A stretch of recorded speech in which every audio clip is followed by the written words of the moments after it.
Today we're doing a testing out knitting hacks video. She's beautiful. Oh gosh, wish me luck. Hello and welcome. My name is Naya. It's nice to meet you if you're new. The title is what it suggests. So I've picked out 4 different techniques that I want to try.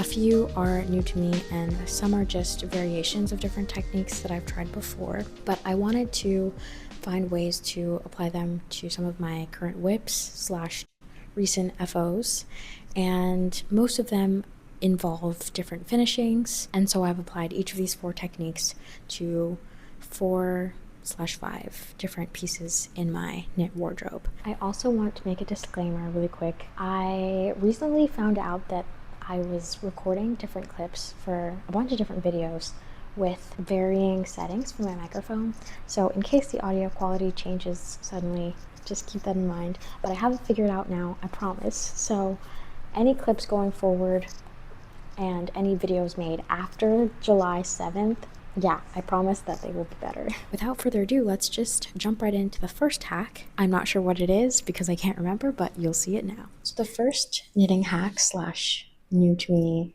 technique that I want to try is a way to achieve a clean bind off edge. So I'm currently binding off on a pair of knit shorts. I'm approaching the end of this round, and so I'm gonna zoom in so that you can see the process of this Instagram technique that I saw. I just casted off one leg and I've got one more to go. As you can see, I've got 3 stitches left to bind off, so I'm going to go ahead and do that now. I'm just binding off very loosely to make sure there's some stretch, some give, so that the leg hole actually fits around my thighs. Okay, and then the tutorial says to just pull the yarn so that you have enough of a tail. Then I'm going to take some scissors and just snip that right there. This is what we have. I'm going to pull this thread through like so, and then I'm just going to tighten it just slightly. So in the tutorial, she tells us to grab a needle, and I'm just going to thread it really quickly, and then she instructs us to insert our needle at the first stitch that we casted off. The tension's a little weird looking here because of how easily stretched out it gets at the beginning of round. I'm just going to adjust that really quickly. So we see that first stitch casted off, the last stitch, and this technique is a way to bind off and weave in our end in a way that will connect this to make a seamless edge. First things first, we have to insert our needle under the first V. So let's locate it first. This is that first column of stitches. Okay, so we've located that first V. I'm just going to insert the needle and pull through.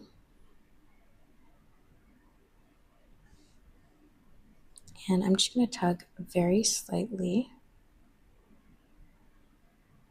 Okay, looking good. And then we're going to locate that stitch we just casted off, which is right here. And we can see the left and right leg of that stitch. I'm just going to insert underneath that right leg from front to back, like so.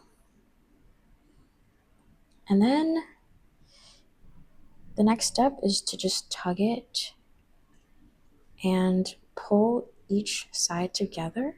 And then we have like a seamless edge. That first stitch is still a little bit loose. I'll show you how I kind of finagle it into place. But yeah, that completes this first technique. So now I'm just going to finish by weaving in my end. Ignore how I do this. I kind of do a very non-precise weaved in end. But I'll just go back and forth like so. And now to just fix that gapy first bind off stitch, since we tugged on it to pull this yarn through, I'm just gonna go in through that purl side and just tug those stitches back into place. Yeah, there we go. Little hack. Just tug on the purl side in that row, just to even out the tension in that row, since we were messing it with it before. But there we go. Hack number 2 is for my rose top, and I'm going to be attempting this sewn folded edge that I've never tried before, but I have seen several videos on it, and even though it's a pretty simple and I think standard technique used to sew down an edge, it's going to be my first time trying it, so let's see how it goes. So first things first, I'm just going to thread my needle, and we're going to be working from right to left. I'm using a silk yarn, so it splits easily, but we're going to try our best to get this through. There we go. So I have this pin that I used to mark where we'll be starting. I just wanted to identify where this knit row will line up. So I have 4 rows that are worked, and then the 5th row is on my needle. So I just counted 5 rows down and then marked the actual purl bumps that align with that row. Also, I have a little bit of some ends to weave in here, or to tuck into this folded edge. So I'm just going to tuck that, and we're just going to begin with our first stitch. So I'm going to not fully remove this, but I'm just going to move it over a few stitches. I'm going to just keep moving it as I work my way down the row, just so I can make sure that I am not straying from that row. But if we follow that marker, this purl bump right here on the edge will be our first stitch. The first thing that we do is, of course, fold our edge, and then what she does is inserts the needle knitwise through the first stitch and drops it, pulls through, and then she inserts that needle into that first purl bump knitwise, pulls through, and then into the next stitch adjacent to that last purl bump, which would be right here. And before I pull through, we're going to go back into that first stitch we pulled off the needle right here. It's a little bit hard to see. And I go through that second purl bump purlwise and return back through the first stitch purlwise. Oh, this is kind of finicky, but I'm sure with practice I'll get the hang of it. Okay, I'm gonna work on this a little bit more, and I'll check back in once I've done a few stitches. Okay, so I've done a few stitches. You can see what it's looking like here. Looks pretty good. You can ignore my bad tension on the edge, but besides that, it's looking pretty neat. And I was able to tuck in that end that needed to be secured, so that's in there nicely. But I feel like I have a method to this that works a little bit better for me. So what I've been doing, instead of slipping that first stitch off the needle right off the bat, what I'm doing is keeping it on the needle while I pull my yarn through each stitch, and then pulling it off at the very last step.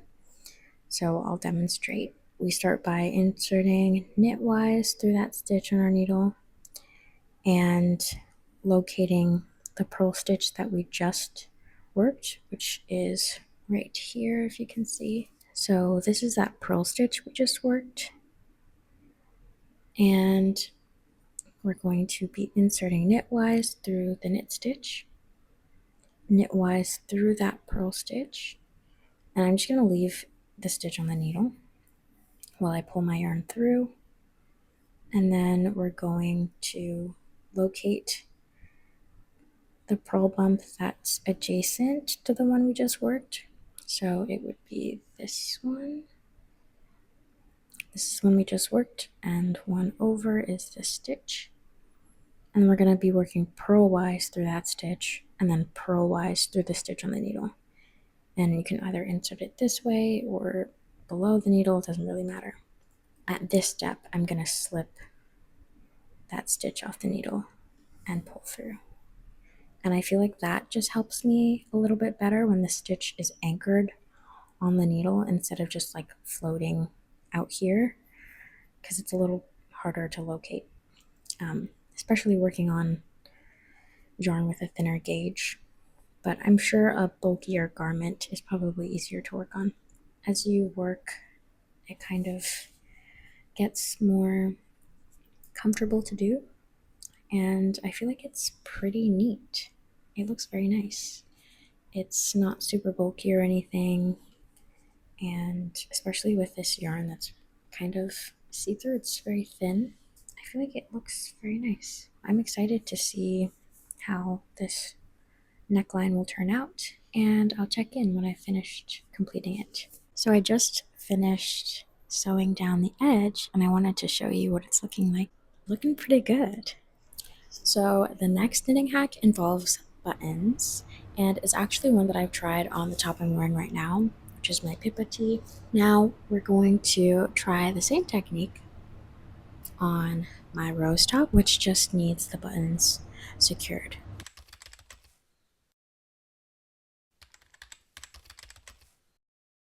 So this is the finished look. Of course, this is a much smaller application of that button technique, but I do have my Dagmar jacket, which I used toggle buttons for, and I am having issues with the button band tugging and pulling in different ways, so I am going to be applying that to fixing those buttons today, and I'll show you what that process went like. So where we just left off was adding buttons to my rose top a few days ago, and I've got my Dagmar here with these toggle buttons, and I want to see if that same trick can apply to these buttons, because I think the weight of the fabric sort of weighs them down and makes the fabric sort of pull apart like this, and I think the buttons could definitely be reinforced more because they're a little bit flimsy.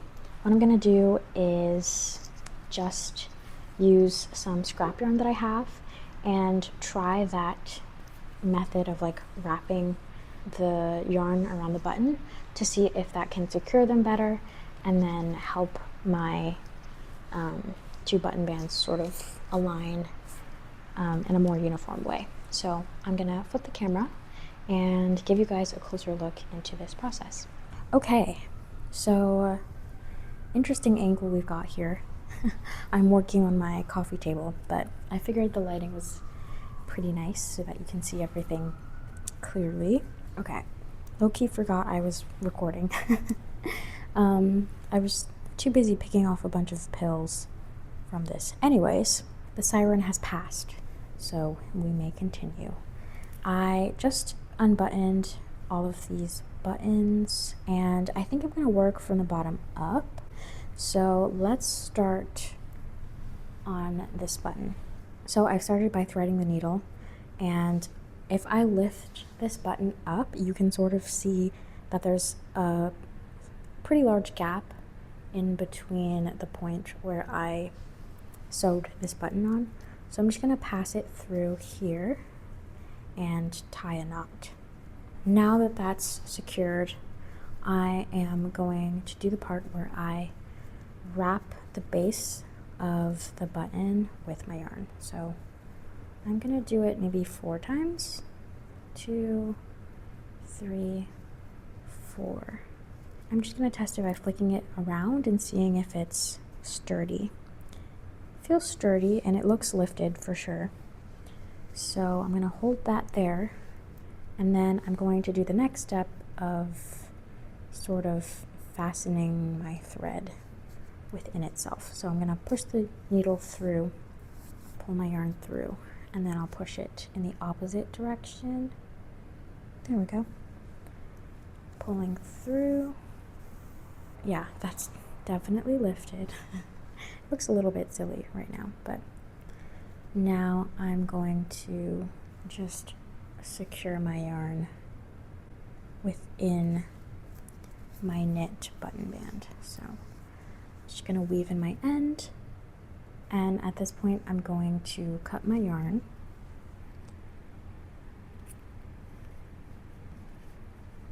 That's what our final button's looking like. Still a little flimsy, but definitely way more sturdy than this. I mean, look at how much room there is between the button and the actual work. I'm going to repeat this on all of my other buttons and then see if there's a significant difference. So here's what it's looking like after. I think this issue is due to the spacing of the top buttons. Now that I look at it and I'm seeing the way that gravity pulls it down, these buttons seem to be more proportionally spaced, and I'm thinking maybe there needs to be a little bit more distance. So maybe I can fix that with blocking if I just stretch this top part slightly. But besides those first two buttons, like this gap here, I think it looks pretty good. I haven't seen the before photo yet side by side, so I'll insert that here and see if there's really a big difference. But you know what, I guess it's just given me some peace of mind knowing that the buttons are more securely fastened on here. Last but certainly not least, we have a technique that I'm going to be applying on my textured cable knit top, and I want to find a way to join in my new ball of yarn because I'm using a cotton fiber that is mercerized, so it's extra slippery. And I've just been scrolling on Reels for months and months and months, seeing so many different join techniques, and now is the time that I will finally try one that's new to me and that I think would be a good application in my scenario. So let's see how it turns out. So this next hack is a way to join in a new ball of yarn, and for this, sorry, almost dropped it there. I'm going to be using a mercerized cotton. So I'm knitting a summery top in this fiber, and I chose this fiber specifically because it's breathable and I like that I'll have the option to machine wash it. So with that comes the slipperiness of the fiber, which means it's a little bit more difficult to attach two different yarn tails. If you create knots with them, they're more likely to slip and come undone. And with this super textured pattern here, I don't want to risk there being a hole. What I'm going to do is attempt this technique, which I'll insert now, and in it she basically splits either fiber, so she splits the end of the old yarn and then the new working yarn, and basically knits with either split thread and sort of works them in a way where they become secure. So I didn't explain that the best, but it's definitely easier to understand what's going on when you see the visual. I am going to start by splitting the old end of my working yarn, and so now I have these two pieces. Now I'm going to do the same thing with this end of the new ball. So let's see if it's in there somewhere. Ooh, it's feeling a little tangled. I think I'm just going to play it safe and use the outside of the ball. Okay, so now that it's been split, I'm just gonna make sure I have them laid out nicely, and we're basically alternating which ends of the yarn that we're knitting with. Excuse my feet. Getting comfortable down here. So I've worked to the split, and now I need to pair one end of my old yarn with one end of my new yarn. I'm gonna pair this side with this end and just hold those together, and we're gonna see how this works especially in texture because I have some purl stitches too. Luckily, I've run out of yarn at the perfect point where I'm doing a plain row, so I'm glad I don't have to do any yarn overs or anything because that would be more tricky.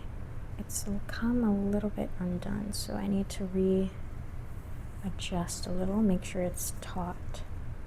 Oh my god, and I pulled it apart. Guys, this one's really tricky. I see so many yarn joining techniques, and like I've tried a couple but wasn't super in love with any one of them specifically, and this one seemed simple enough, but it's a little bit finicky. Let's try again. I'm determined. Okay, we've got 3 knit stitches. How hard can it be? Okay, ready? Oh, and it's already coming loose. Let's try again. Reset. I'm gonna hold it in this hand, that tail, to get it out of the way. Okay, this is working. Okay, so I've gotten basically to the end of that. I do want to keep a little bit of a tail here. That first one was worked in, and now she says to pull the other end of the new yarn and work that in. So it should be 2 ends of the new yarn, and we should have dropped all of the old yarn by now, so those are hanging here. Okay, and the new yarn has been worked in. We have the 2 tails of the new yarn here, and then 2 tails of the old yarn. So in total there's just 4 ends we need to weave in at the end. And you know, I don't love weaving in ends, but if this means that I will have a really secure fabric, especially with a plant fiber like cotton, I think it's worth it. And honestly, these tails feel very secure. My tension looks good, so it seems like a win to me. The only thing is, it doesn't seem the most intuitive to do for the first time, but I'm sure with practice it gets a little bit easier, and maybe some different materials like wooden needles so that you have some traction, and possibly a drier fiber. This is cotton, but because it's mercerized, it's like extra slippery, so maybe with like a linen or silk it would be really good to work with, and wool of course, but wool is easier to secure in general, so that's not really an issue. Anyways, I'm happy with the end result, and I do think that I'm going to try this again for my other summer pieces. Okay, so that concludes this knitting hacks video. I hope you enjoyed. Perhaps you learned something new. If there's any techniques that you have seen or hacks that you've tried for your knitting that have made the process go smoother or have sort of enhanced your knitting experience, I'd love to know. If there's any others that you think that I should try, let me know, because I have much more where that came from. It's just a matter of which techniques actually apply to the things that I've been working on. But yeah, I definitely would love to do some more. If you liked this video, please give it a like and leave a comment down below. I love reading all the comments. It's good to know that there's like this sort of community that I'm growing as a small little human on this earth. And yeah, that's it. That's all I got. So I'll see you in the next one.